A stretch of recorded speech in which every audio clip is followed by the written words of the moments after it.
رمضان اور قرآن کریم ان کا آپس میں بہت گہرا تعلق ہے۔ قرآن اور رمضان یہ آپس میں لازم ملزوم ہے۔ قرآن کریم کا آغاز رمضان المبارک کے مہینے میں ہوا اور رمضان کی بھی مبارک رات، بابرکت رات شب قدر میں قرآن کریم کے نزول کا آغاز ہوا۔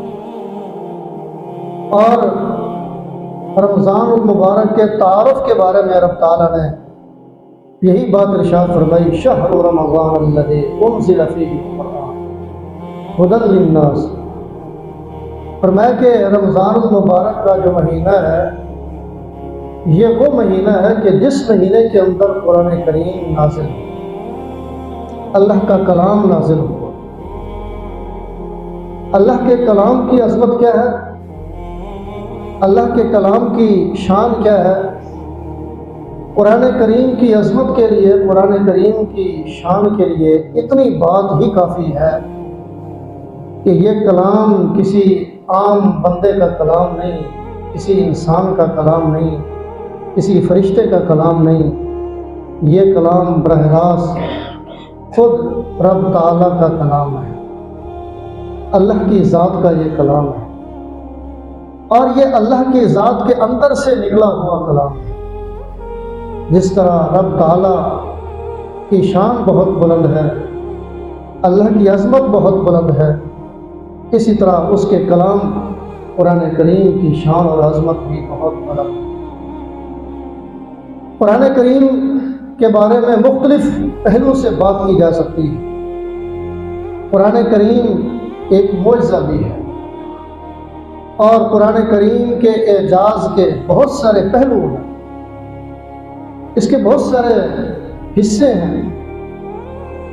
الگ الگ پہلو پر بات کی جائے تو قرآن کریم ایسی عظمت والی کتاب ہے، ایسی برکت والی کتاب ہے، ہدایت کا یہ سرچشمہ ہے، زندگی گزارنے کا ایک بہترین نمونہ ہمارے سامنے موجود ہے۔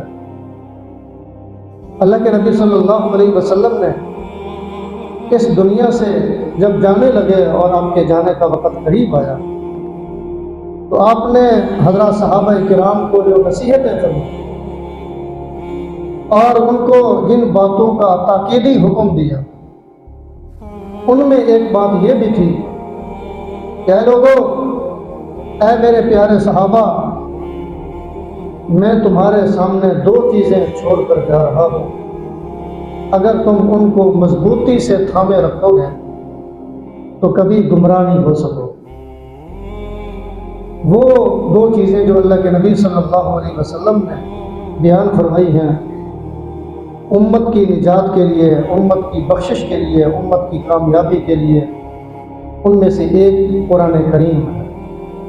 فرمایا کہ اللہ کی کتاب کو، قرآن کریم کو، اس کو مضبوطی سے تھامے رکھو گے، اس کے مطابق زندگی گزارو گے، قرآن کریم کو پڑھو گے اور اس کے مطلب اور مفہوم پر عمل کرو گے، اس کو سمجھو گے کہ اللہ نے تم سے کیا کلام کیا ہے، اللہ نے تم سے کیا مطالبہ کیا ہے۔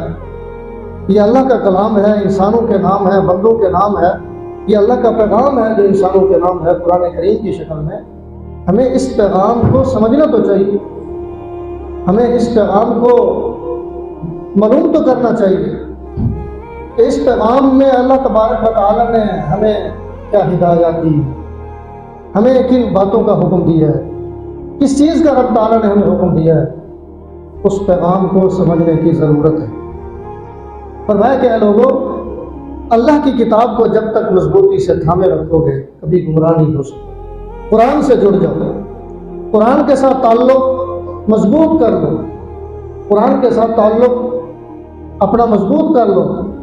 فرمایا کہ تمہاری کامیابی کے لیے یہ اللہ کی کتاب، اللہ کا کلام کافی ہے۔ اور دوسری بات ارشاد فرمائی، ایک روایت میں سنت کا لفظ ہے اور دوسری روایت میں عطرت کا لفظ ہے۔ فرمایا کہ میری عطرت کے ساتھ محبت رکھو گے۔ عطرت سے مراد خاندان نبوت، نبی مہربان صلی اللہ علیہ وسلم کے خاندان کے لوگ، نبی صلی اللہ علیہ وسلم کے اہل بیت، فرمایا کہ ان سے محبت رکھو گے اور ان کی ہدایات پر مضبوطی سے عمل کرو گے، میرے طریقے پر چلو گے، میری سنت کو اپناؤ گے، فرمایا کہ کبھی گمراہ نہیں ہو سکو۔ قرآن کریم ایک معجزہ ہے۔ نبی کریم صلی اللہ علیہ وسلم پر بہت سارے معجزات نازل ہوئے۔ اللہ تبارک و تعالیٰ نے آپ کو بہت سارے معجزات عطا فرمائے۔ ہر نبی کو معجزات عطا کیا گیا۔ ہمارے نبی صلی اللہ علیہ وسلم کو بھی بہت سارے معجزات دیے گئے۔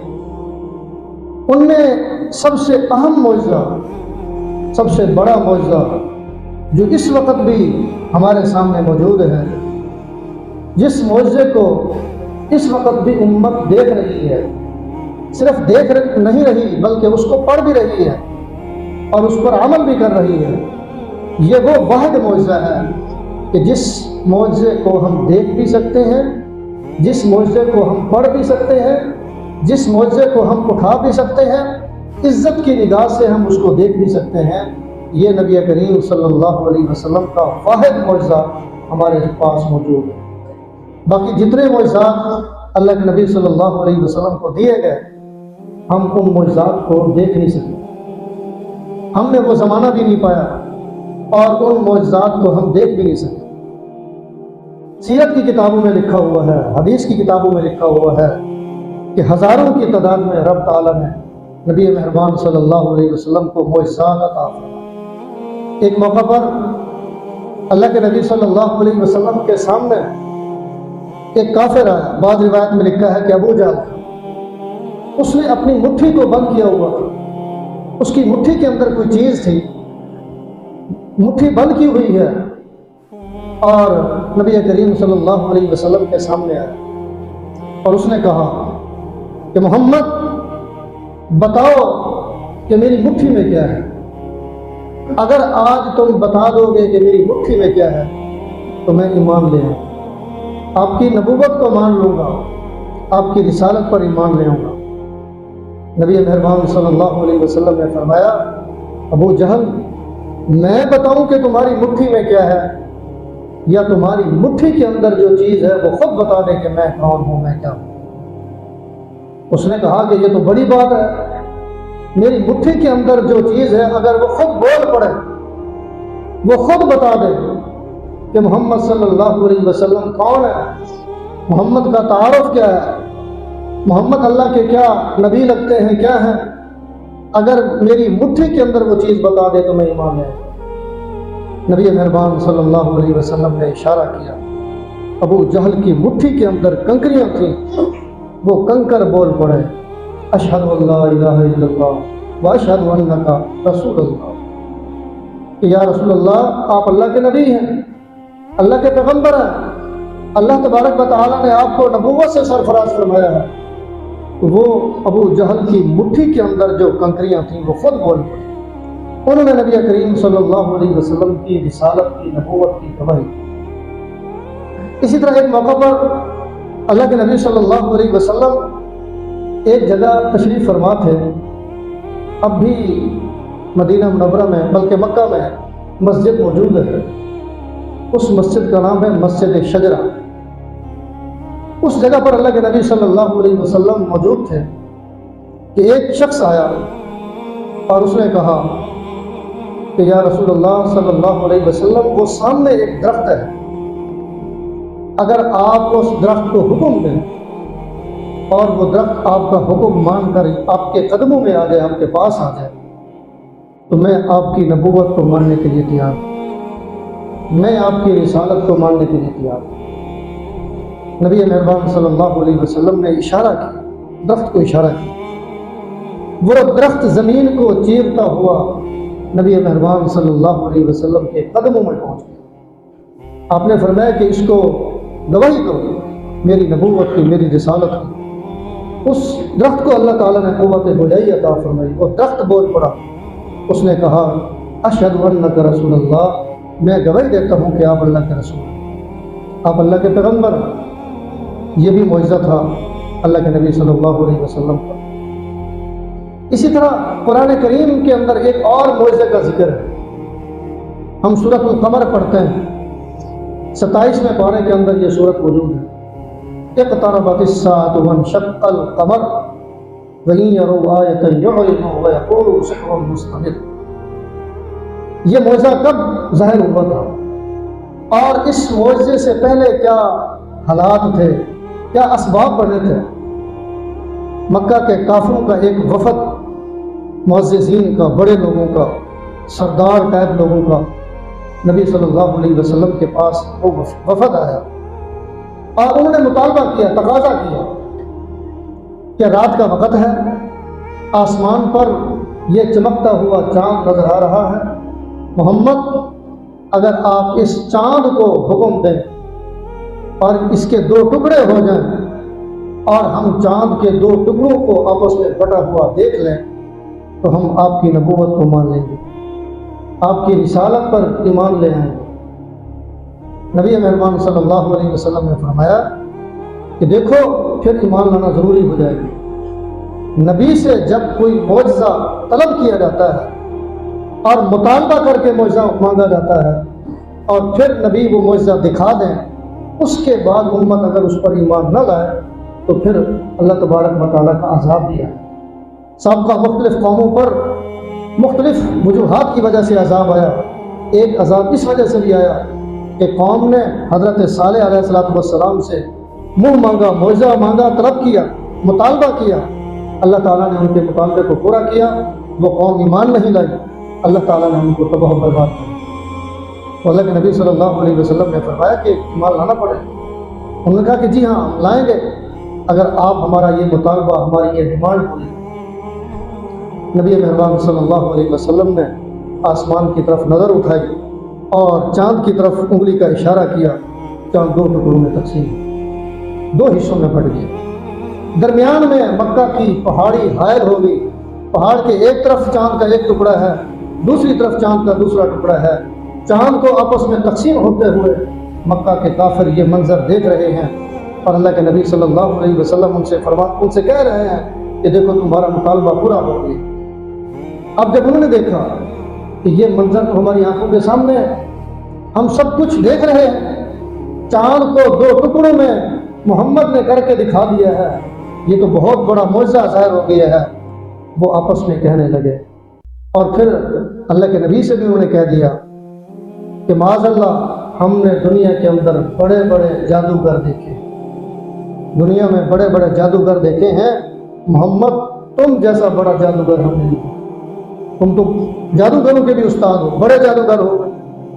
دنیا کے جادوگروں کا، ان کا منتر، ان کا اثر زمین پر چلتا ہے، تمہارے جادو کا اثر تو آسمان پر بھی چلتا ہے۔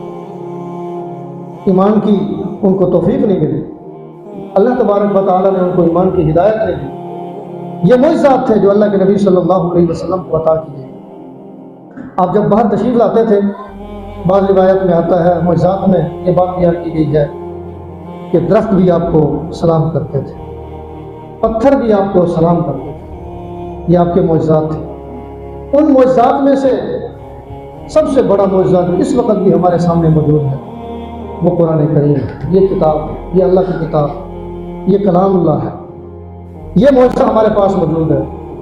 ہم نے اس وقت چاند کو 2 ٹکڑے ہوتے ہوئے نہیں دیکھا تھا، درخت چل کر آپ کے قدموں میں آیا، ہم نہیں دیکھ سکے تھے۔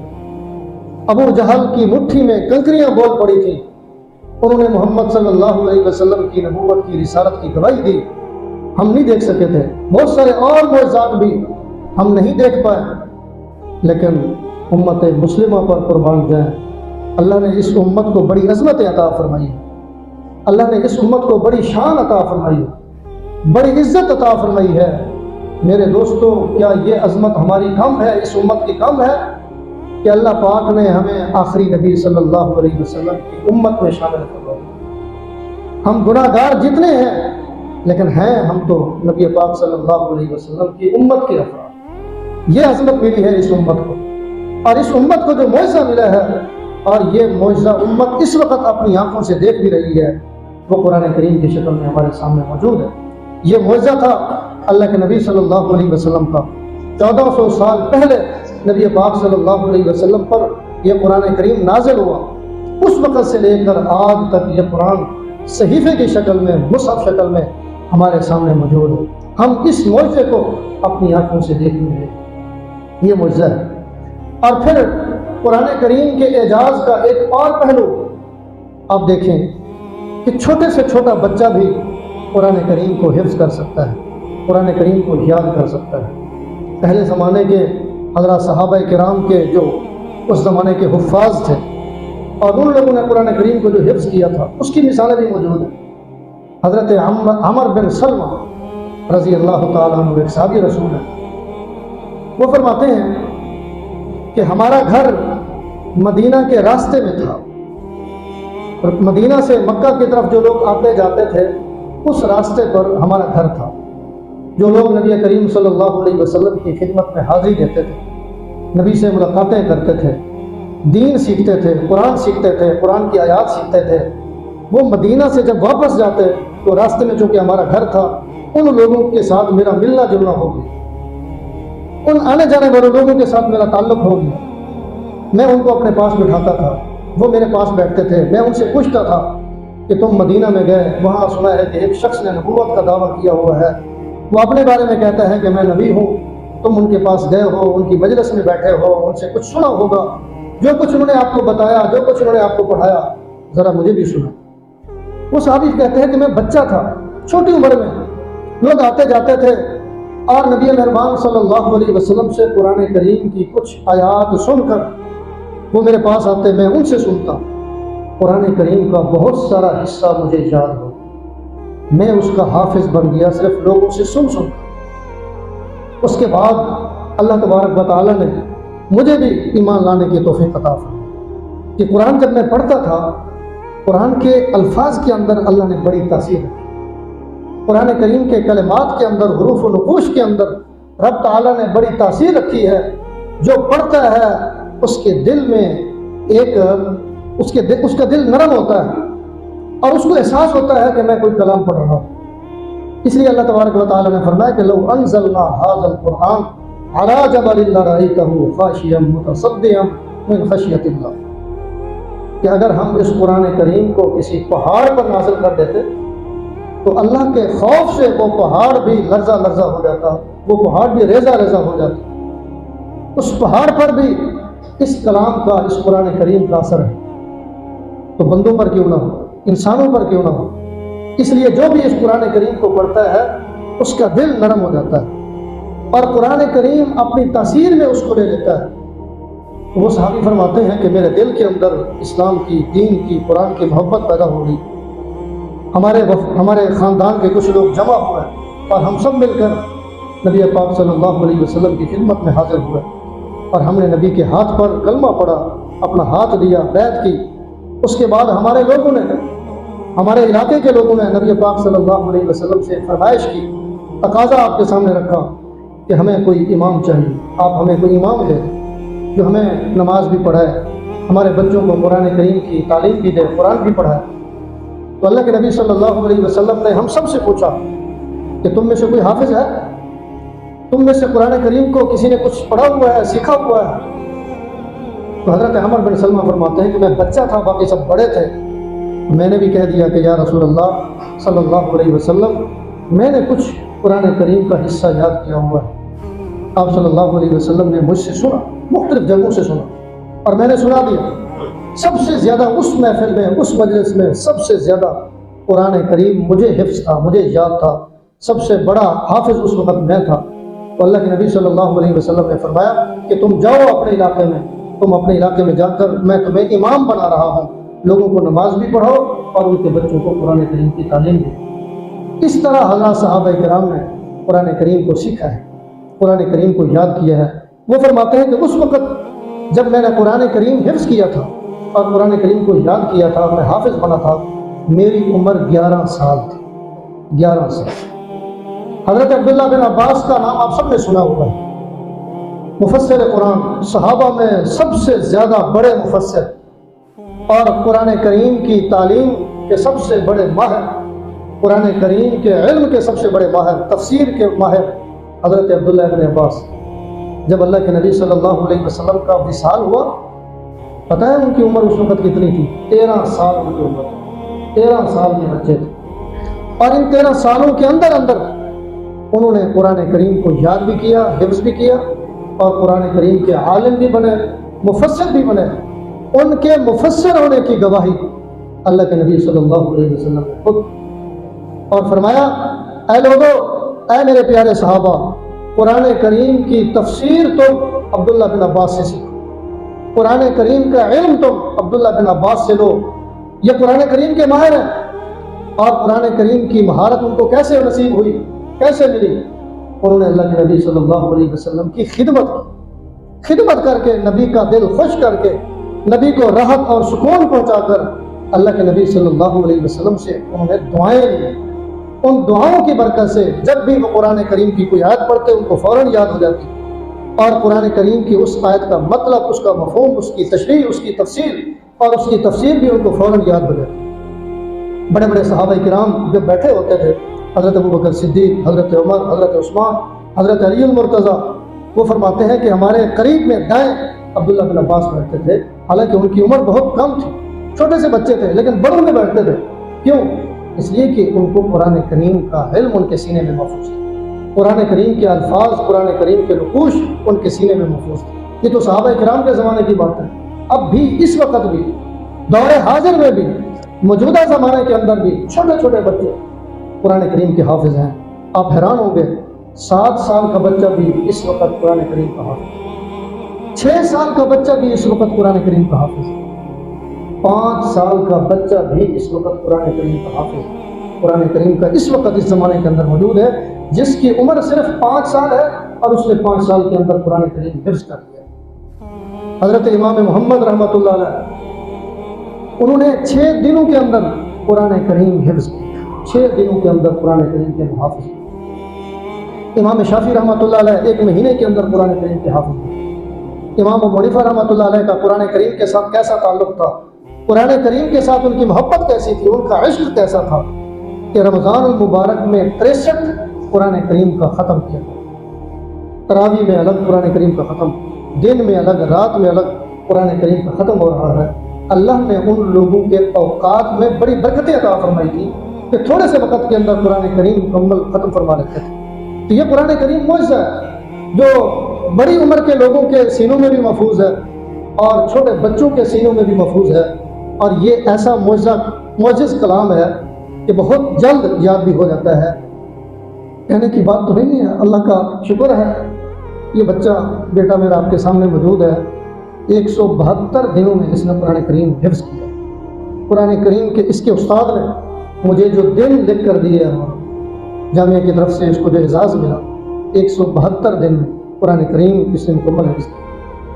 تو کہنے کا مقصد یہ ہے، اللہ کا شکر ادا کرنا چاہیے۔ اس زمانے کے اندر بھی اگر آپ اپنے بچوں کے بارے میں فیصلہ کر لیں، نیت کر لیں، ارادہ کر لیں کہ ہم نے اپنے بچوں کو قرآن کریم حفظ کروانا ہے، یاد کروانا ہے، قرآن کریم کا حافظ بنانا ہے، اور حافظ کا بہت بڑا اعزاز ہے اللہ تعالیٰ نے اس دنیا میں بھی اس کو دینا ہے اور دے رہے ہیں، اور آخرت میں بھی اللہ تبارک و تعالیٰ اس کو بہت بڑے اعزاز سے بخشے، اعزاز اس کو عطا فرمائیں گے، بہت بڑے انعام اس کو دیں گے۔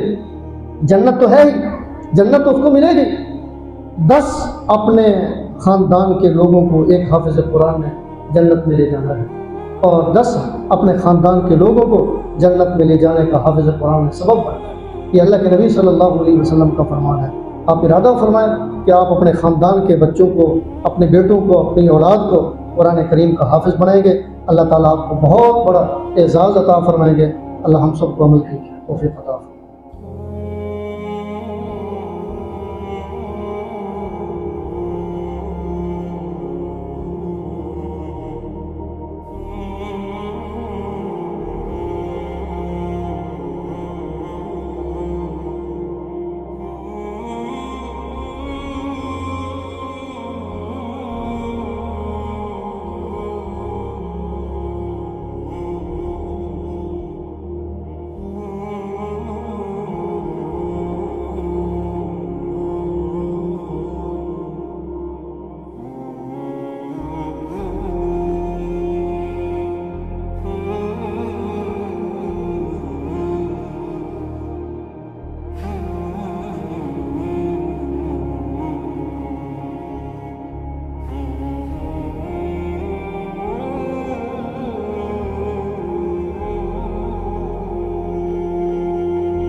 ہوں